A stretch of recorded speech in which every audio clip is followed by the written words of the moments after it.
Hi everybody. Today I'm going to create a painting using resin. And my inspiration is a British bird called the kingfisher. The kingfisher is various combinations of turquoise, blue, and its chest area through to its stomach is a very rich copper. It's a beautiful color combination and is the inspiration for this piece. So this is a 36-inch by 12-inch wooden artist panel with a gallery depth. I purchased this panel from Dick Blick Art Supplies and I have actually purchased a large number of these panels and been very happy with them. I will be using various colors today, and towards the end of the video I will actually show you the products, but I will try to kind of explain what they are as we go through this painting. What I'm putting down now is one of two copper colors that I will be using. This one is called Super Copper, and it's a Pearl-X powder, so it's a mica powder essentially, mixed into clear resin. And as you note, my wooden panel has been primed with some of the colors that I'm going to be utilizing. I usually use spray paint to prime my panels and try and create a color guide for myself as to what I'm trying to create. I do deviate from what you see as far as the primed colors, but they really just serve as a guide. So the first color that I'm putting down of blue is a golden acrylic. It's a high flow acrylic, this particular one, and a phthalo blue green shade, and that is mixed into resin. I use a lot of golden paints, absolutely are my favorite. They have a high pigment. This second blue that I'm applying is turquoise, and it's a Pearl-X powder mixed into clear resin. They all are mixed into clear resin. And as you can see, I'm laying it down onto the panel, and but with some overlap with the blue that I've already put down. That is very intentional, as with resin, the solute that you actually mix into it, be it mica powder, Pearl-X pigments, golden fluid acrylics, acrylic paint, spray paint, all of these are compatible with resin. They all produce a different viscosity once mixed, and when they are applied with some overlap, some interesting effects can actually happen just due to the change of the solute and the viscosity that's produced by it in the resin. This third blue that I'm putting down right now is a Liquid-X ink, and the color is muted turquoise. So I'm starting by, I always start my paintings typically by gaining a certain amount of coverage. And I'm just lightly dispersing out the Pearl-X Super Copper in resin onto the wooden panel, and really just for my own kind of to create the best results, I'm really making sure that I have enough resin down initially to create a coverage. And it's interesting because you will see I'm about to apply a little bit more to that further end because I'm clearly not getting enough coverage. And I want to create a painting that has a lot of depth and richness to its colors. So I'm going to put down a little bit more of that Super Copper in resin.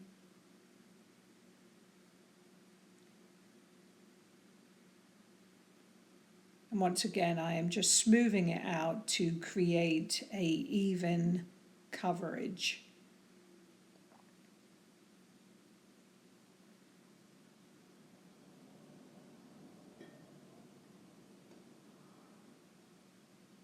At the point where the copper color meets the blue, I lightly tap. I want them to have some transition between the two colors, but I don't want to actually blend them.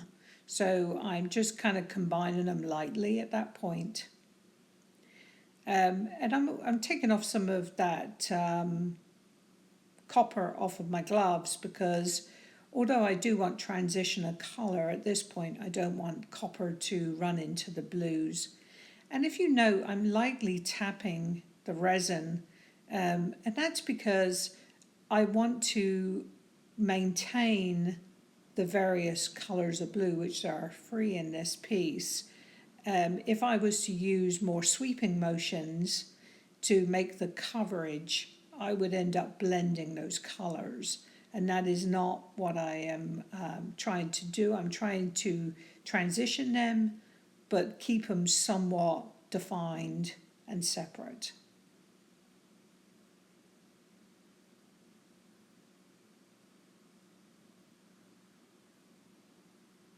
And again, I'm about to transition the blue and the copper.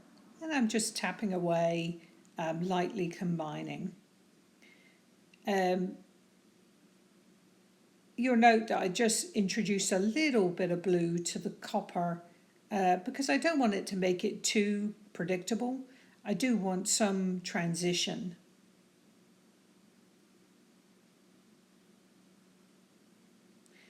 At this point, I'm going to lightly torch the piece for the very first time. So I'm removing my alcohol and my spray paint for safety reasons. And I will now lightly torch my piece.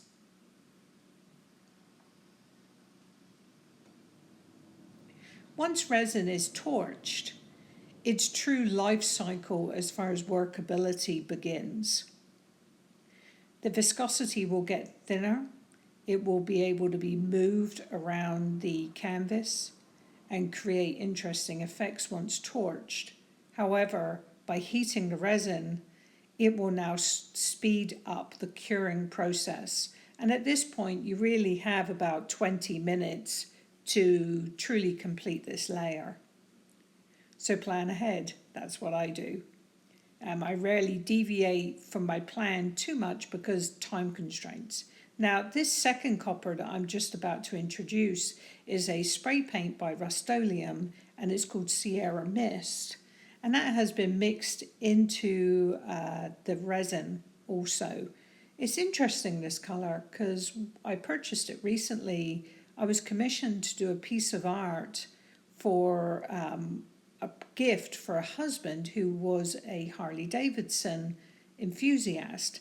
And his wife said, are you able to bring in the orange tones of the Harley Davidson logo? So I did my best, and I found this color by Rustoleum. And it's interesting color actually, because when I first used it, I was really not sure I liked the product at all, because it seemed that I have to it seemed quite light in its pigment mixed in the resin. And that troubled me some in that I felt maybe I'm not getting enough richness to the colour. But it's interesting because I've actually come to really like that colour because it has a lot of translucency. Now, what I'm doing here is I'm adding a little bit more of the blue. I'm just creating a lot of depth and richness to the colour at this point.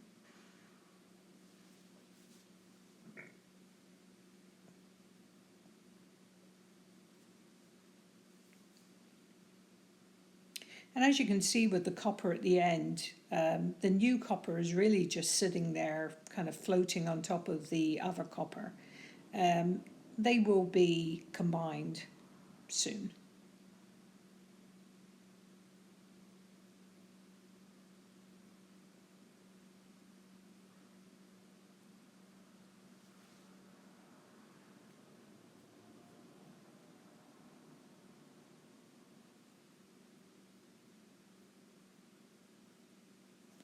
So here I'm just mixing those two coppers together. Well, mixing's probably a wrong word. It's just a light combination at this point. And you'll be able to see that when I come to the closer end, that they actually beautifully combine and create a lot of interesting effects in and of themselves.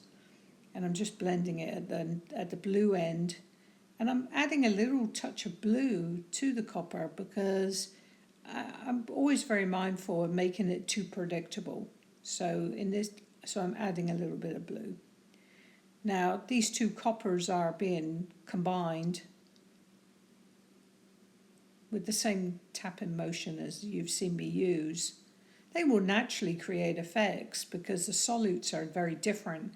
You're combining pearl pigment, which is mica powder essentially, with what was mixed into the other copper, which was spray paint. So they're not, how can I put it, they're not marriage made in heaven, so they don't come together completely, and that's the beauty of the products. The beauty is that they will stay, to a degree, have their own identity on the piece.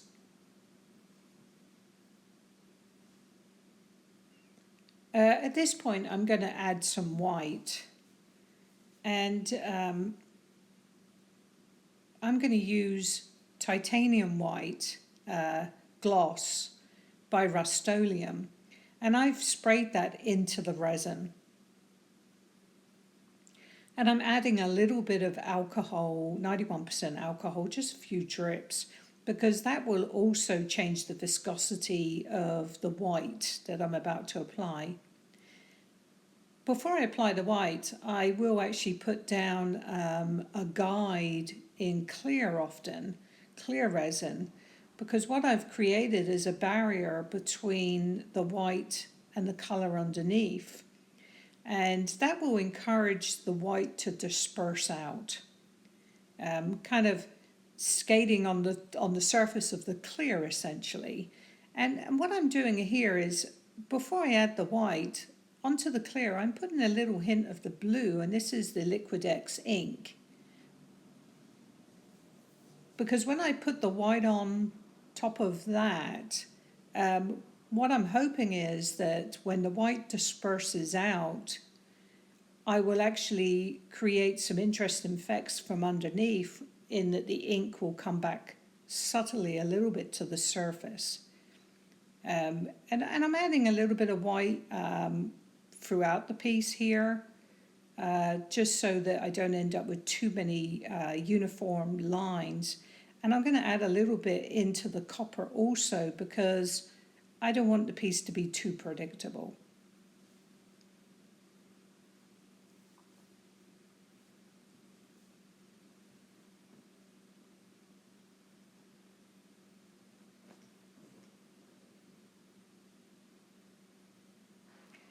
And I'm just going to apply a little bit more of the Liquid-X ink in resin, just lightly, just to encourage there to be some blue tones.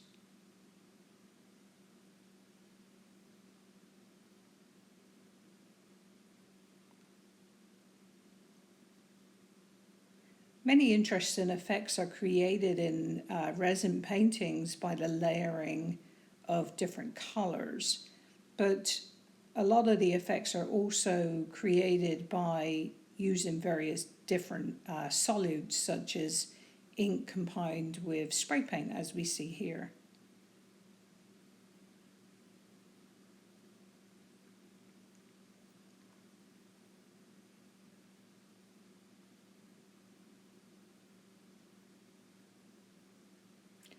I will lightly torch now, because heat is now being applied to the clear, the blue that I applied, and the white.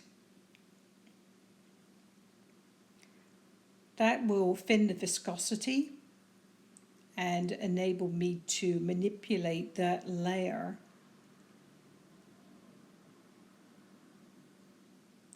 And if you look at detail in the front, you will see the white had already dispersed out a little bit on its own, just with the application of heat.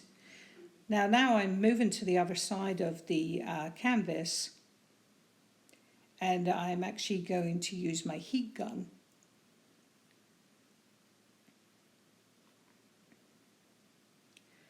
The heat gun is very useful because although the blowtorch will disperse out the colors, it's limited in how they will move.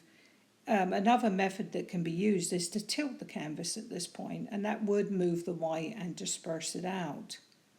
But for this piece, I'm not going to do that. I'm going to use a heat gun to move the white and manipulate how it's presented on the piece. So the heat gun here is warming the resin, the clear, the white, and the subtle blue that was added. And it's actually naturally wanting to feather out.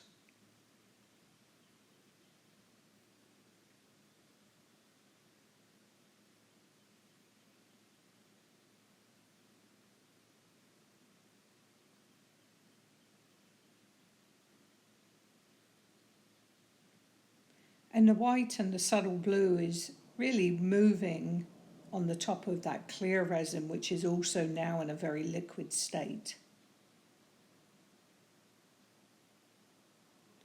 This is a great way to create waves if you are trying to create a ocean piece.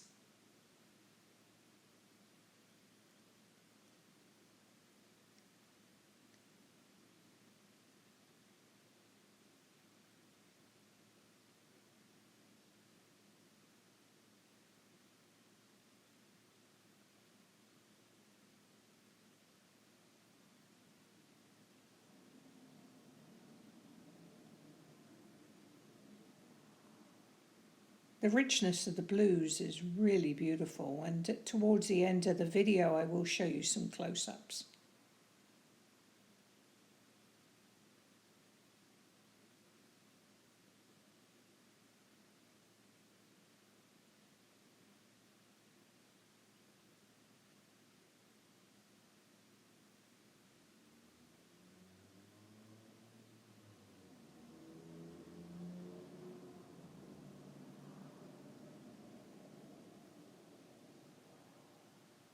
During this piece I am actually wearing a respirator mask. I should mention that.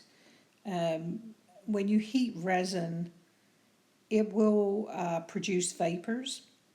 They disperse very quickly, and at the end of my piece I always well ventilate the area and make sure that those disperse out. But you know, for my own health reasons, I would never heat resin without wearing a mask. And the mask that I'm wearing is by 3M and it's available on Amazon. I think I paid about $18, and it's the one that painters use.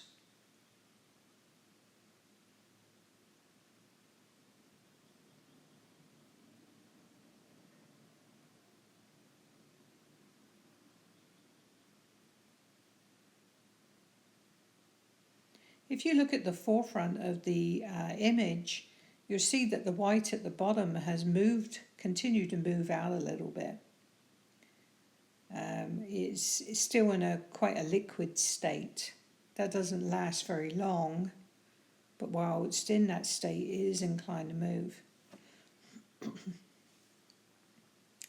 I just pointed at it because that top end I feel that is lacking something, and I'm going to apply just a little bit of what I have left of the blue.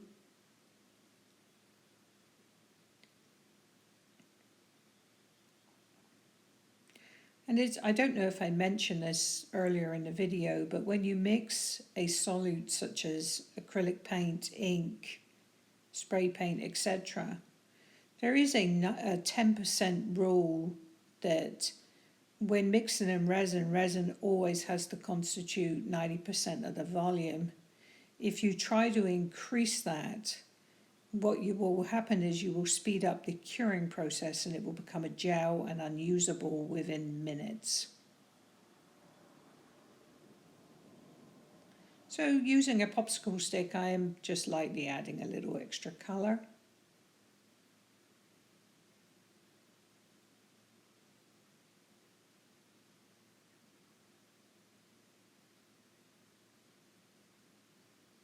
a little extra clear resin.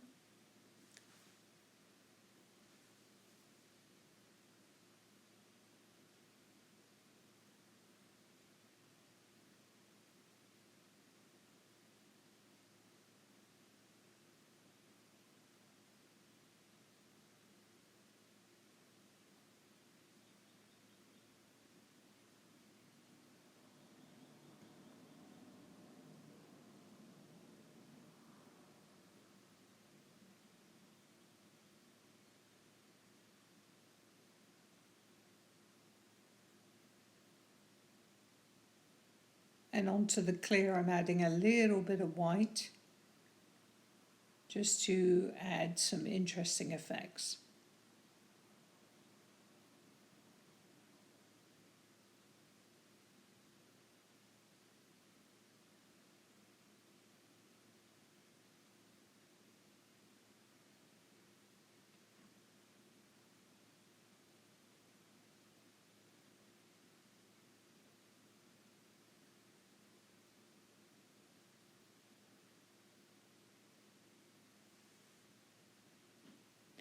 This is 91% alcohol put into a spray bottle.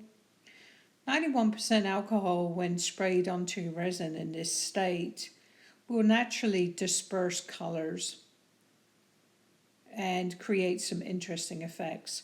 And now with the application of the torch, it will encourage that viscosity of the new sections that I've actually just laid down.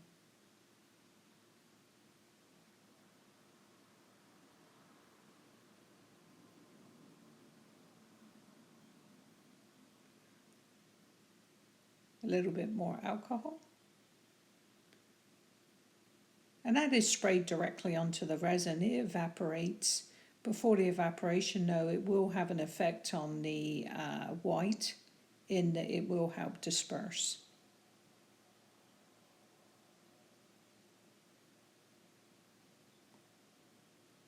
And you will see the effect that the alcohol had at the end when I show the close-ups of the piece.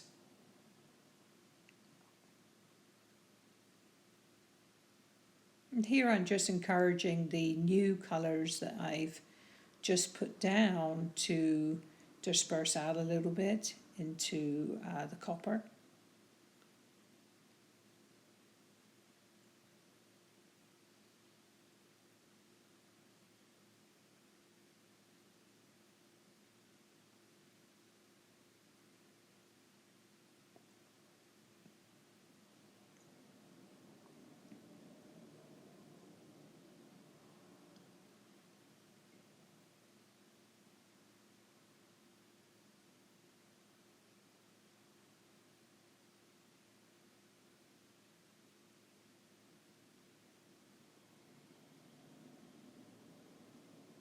When resin is mixed, it's really almost unavoidable to not create air bubbles in the mixture. When you apply the torch or the heat gun, especially the torch, they dissipate immediately. So it removes any air bubbles that might be within the resin.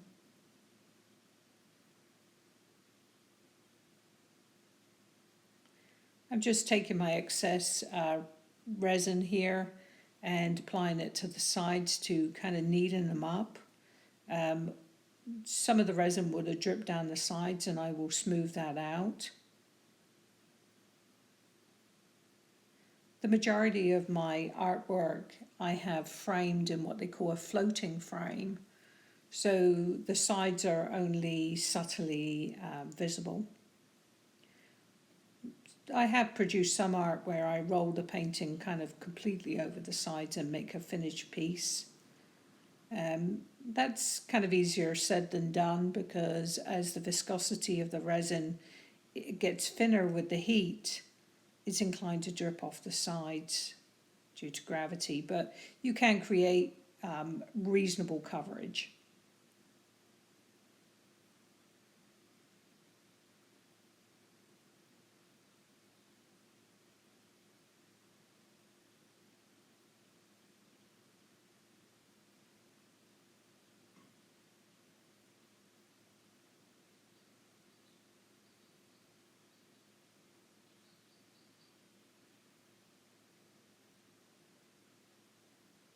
here I'm going to just utilize any blue that is left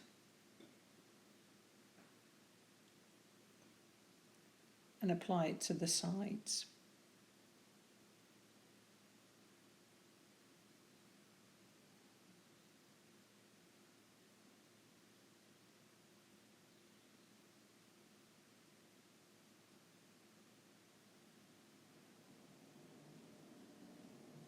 And at this point, what you see on the top of the wood panel is really unable to be manipulated by hand now.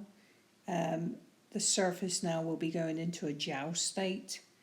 And if you try to move it or tilt it, you can actually end up with ruining your piece because gel doesn't want to move and it will actually start overlapping.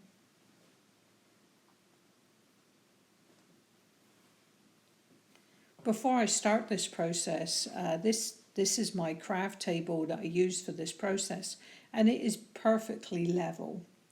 You want your canvas to be level, and I use a spirit level at the before I start to make sure that it is totally level, because it will now be left for 12 hours before I kind of do anything to it, and if it was not level, the resin would drift off the canvas.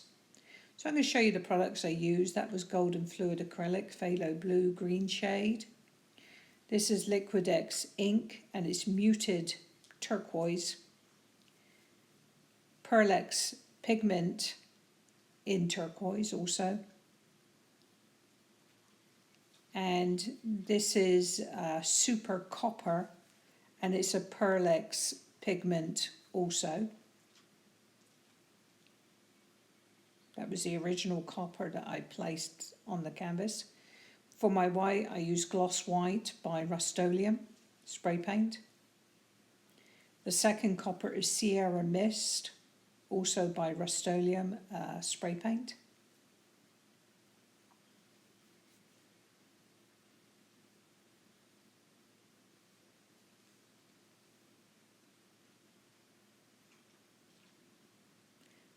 I will now apply a final torch, including the sides that have just been painted.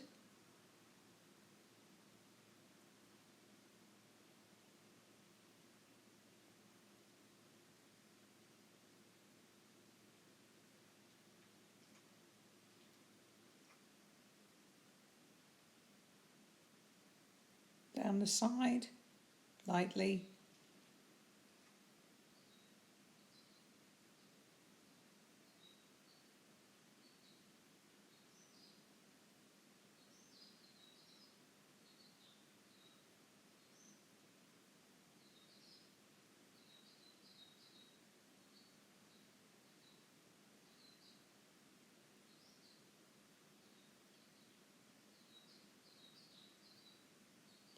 Now we'll go in for a close-up of the detail. Apologies for my lighting. I guess I need to work on that somewhat, reflecting, but as you can see, we have some really interesting effects where you can actually see the copper coming through there, and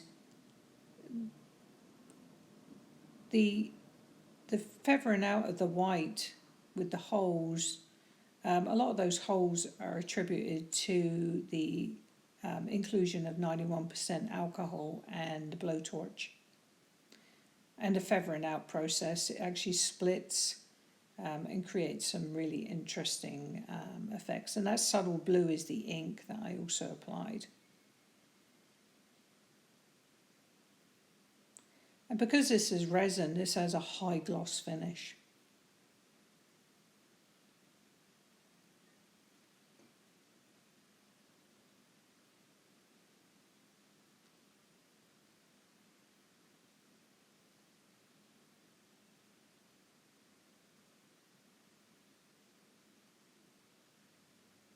Now resin will be sticky for about 8 to 12 hours, depending on the heating and the temperature of the room. So you really have to find a method to cover it, because any hair or dust airborne in your room, your art room, will likely adhere to the piece. And so what you can see me doing here is I'm creating a clean base around my painting. The painting, incidentally, is sitting on some disposable plastic cups so that it's not in contact with the paper. So I'm creating a clean barrier around my piece right now, just by folding the paper back.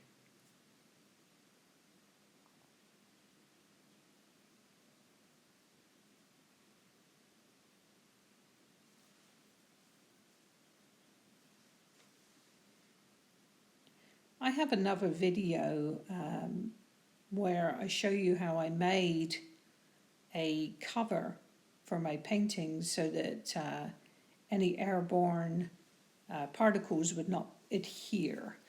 And at the back you see there's a wooden frame, it's white with plastic. I'm just cleaning that. That is what I'm referring to.